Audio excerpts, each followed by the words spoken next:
Hi everyone, my name is Christopher Donald and welcome to my channel. I'm going to be doing a little bit of a demo on Sgraffito.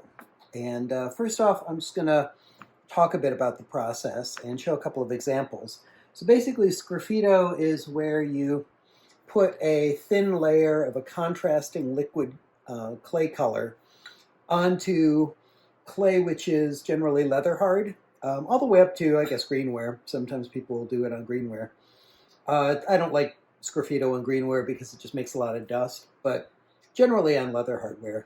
And so this is a red-brown clay, and I put white slip on. Then you use a tool, and you basically scrape away that top layer and show the color of the clay underneath. And it's a very simple technique, but it's really great for being able to do fairly decorative, really a lot of nice graphical kind of work with it. Mine tends to be a little bit more whimsical, manfish and bunnies, and to do botanicals, leaves. Um, so there's really not a lot to it. It's basically, I take something, say like this mug here, before I put the handle on it, and I went ahead and I just brushed a thin layer of liquid colored clay onto it. Then I can scratch through this layer and show what's underneath. We'll go ahead and do one of my kind of go-tos, which is just doing leaves. And what I love about this technique is that it's really simple and straightforward, and it's easy to adjust it to different sizes of pieces, different orientations. And I usually will go and kind of map it out first. So use my tool to just sort out what I'm going to do and just do the outlines first. And the tool that I'm using is actually it's a fettling knife that that the handle broke, and just ground down the tip and wrapped it with tape as a handle. And I've been using this for the last a while. I did this in like 1992, so it's been a bit now since I did this trick.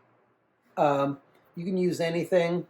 One that I really particularly like for this is X-Acto blades, because you can put them into their holder, grind them into different cross sections, different types of tips, and take them out and put them back in, so you can kind of exchange tips really easily.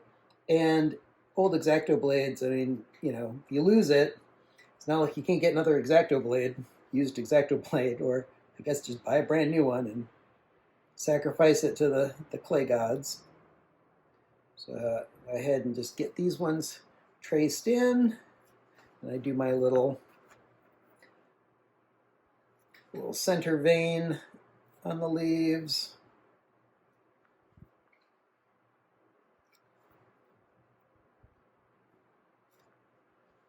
There we go.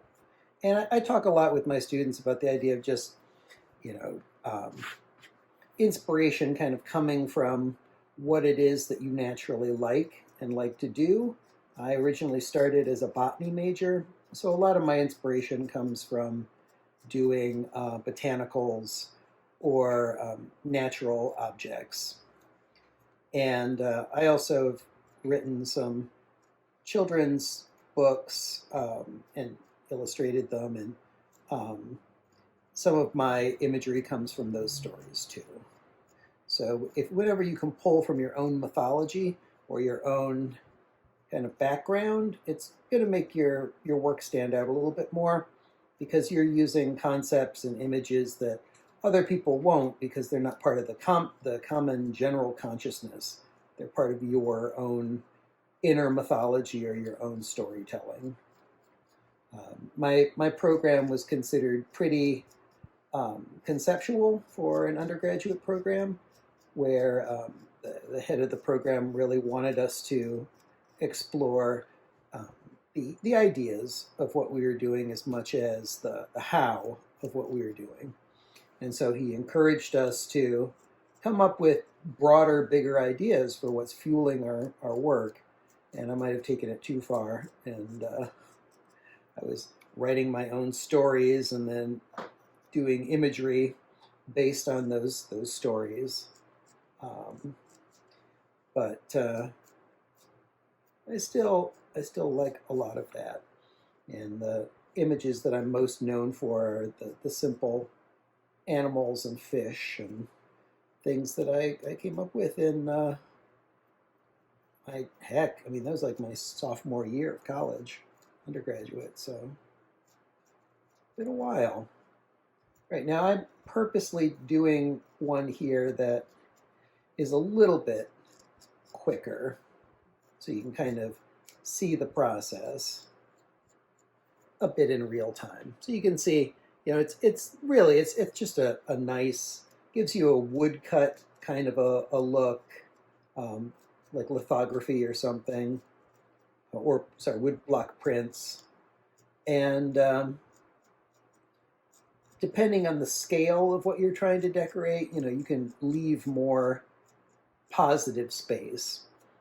Just figure out what kind of drawings you want to do. And you can also slow down the drying a little bit by putting like a damp sponge inside of this, maybe um, covering the top with plastic, or even I've seen people covering sections as they're working and then just kind of uncovering the clay as they need to.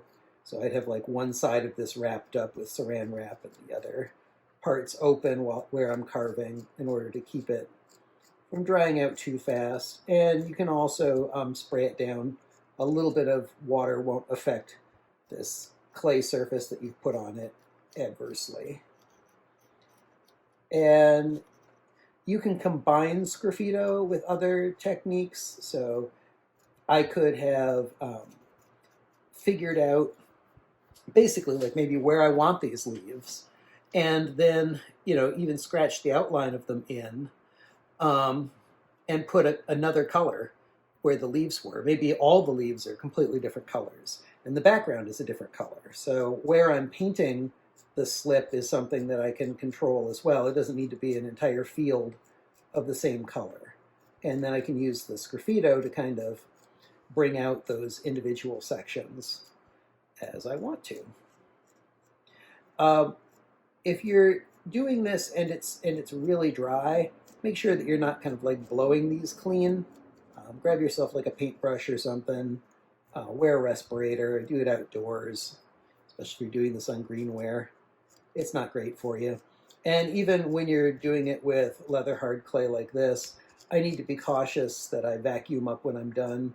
These little shavings dry out almost instantly once they're removed from the clay, and they create a pretty serious health hazard if they hit the floor and then just get stepped on. So there you go. There's basic leaf pattern.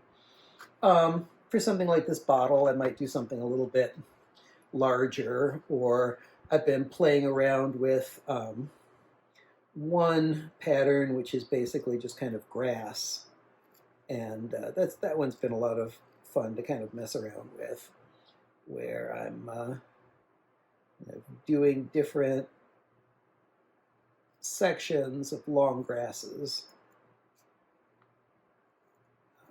It's another simple kind of botanical, but gives you a really effective sort of a look.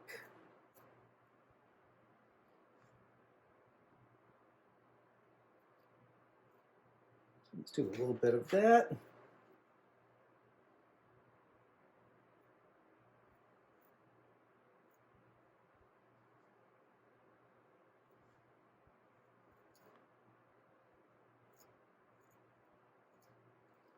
One thing that I like about Sgraffito is that if you kind of like mess it up, you can always just burnish that section down and